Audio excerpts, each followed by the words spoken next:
Hello everyone, my name is Arti and you're watching HW News. Aadhi abadi, the half of the population. Women make up to half of country's population, but rarely do they get full rights. No matter how much we talk about equality, have they really achieved it? Have we as a society facilitated women empowerment as much as we should have? Well, maybe we will get the answer in this report that I am going to present you, but it may not necessarily be something to be proud of. India ranks 135 among 146 countries on gender parity indices according to a recent report. We are only a few places above from countries like Afghanistan, Pakistan and Iran. The only silver lining here, we are 5 places up from earlier ranking. But the question is it enough? In this video today, let us talk about it in detail, but before that, as I tell you every time, at HW News, we practice journalism that believes in holding mirror to the powers that be. But doing so is not easy. We require your support on every step of the way.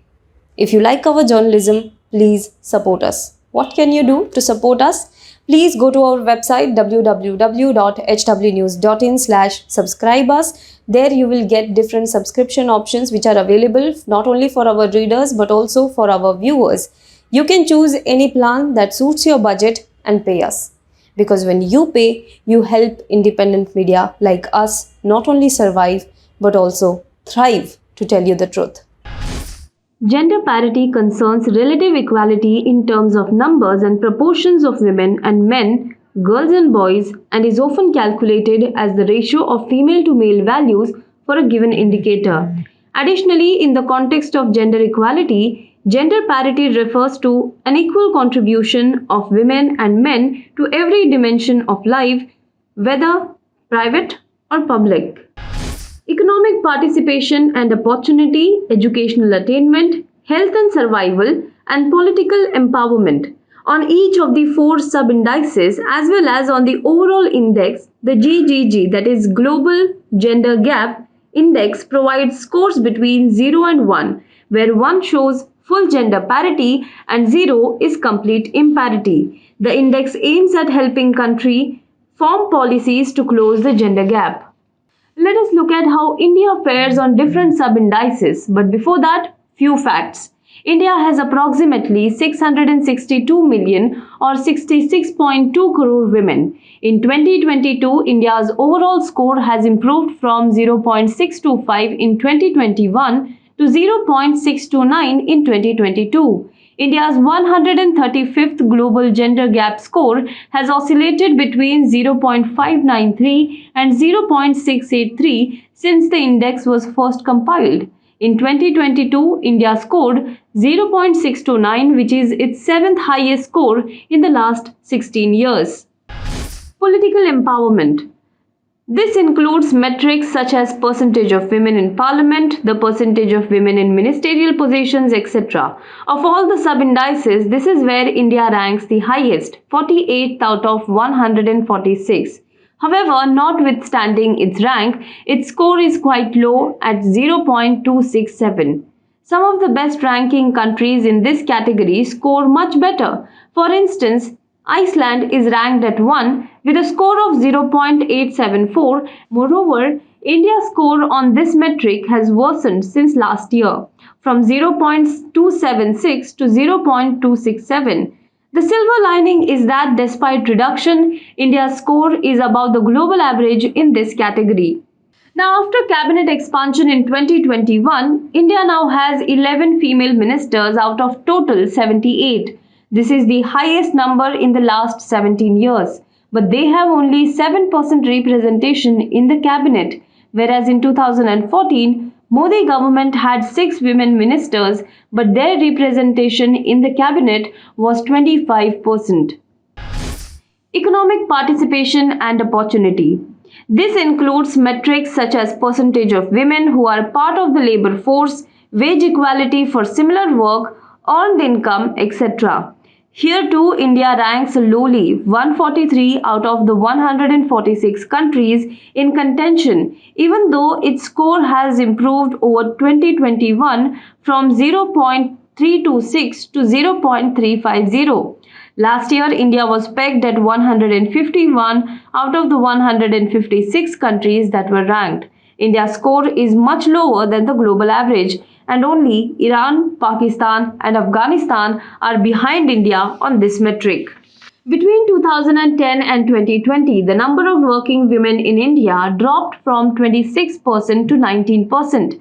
According to data compiled by the World Bank, as infections surged, a bad situation turned dire in India. Economists in Mumbai estimated that female employment plummeted to 9% by 2022. Another study pointed that FLFP and GDP per capita income of $3,500 have a strange correlation. While the FLFP, that is female labor force participation, shows positive correlation up till this point, beyond this, it continues to decline. Education attainment. This subindex includes metrics such as literacy rate and the enrollment rates in primary, secondary, and tertiary education. Here, India ranks 107th out of 146, and its score has marginally worsened since last year. In 2021, India was ranked 114 out of 156.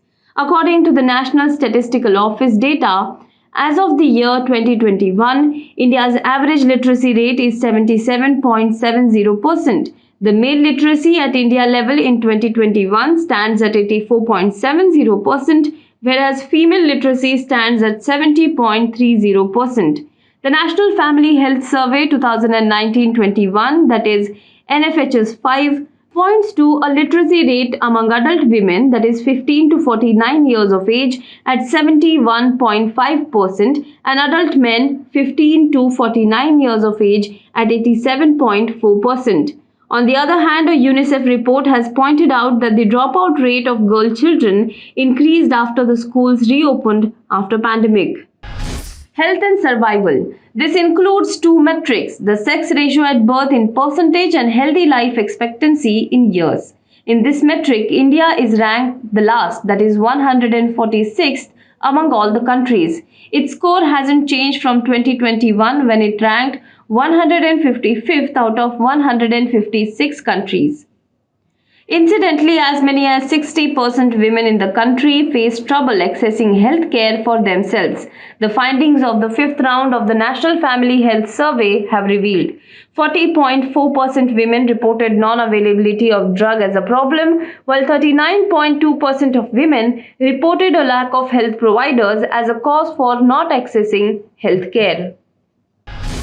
Well, the data in the report points to alarming state of gender parity in India. While there is a silver line that India's ranking has increased 5 places from the last time, the question is it really enough? When was the last time we saw a detailed discussion or a detailed debate in the parliament about girl children dropping out of school? Or when was the last time that a political party gave a blueprint as to how they will make healthcare accessible for all the women in the country? We often hear slogans meant for women, we often hear promises that are meant for women, but oftentimes they are only limited to manifesto booklets of political parties or headlines in the newspaper. It rarely translates into reality on ground.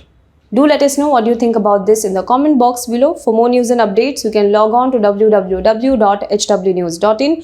Also, if you're watching this video on YouTube, please subscribe to our channel, like this video and comment below it. We are just 4,000 short of 3 lakh mark on reaching our YouTube milestone. So please do subscribe to our YouTube channel. And if you're watching this video on Facebook, then please do like our page and share this video to as many people as possible.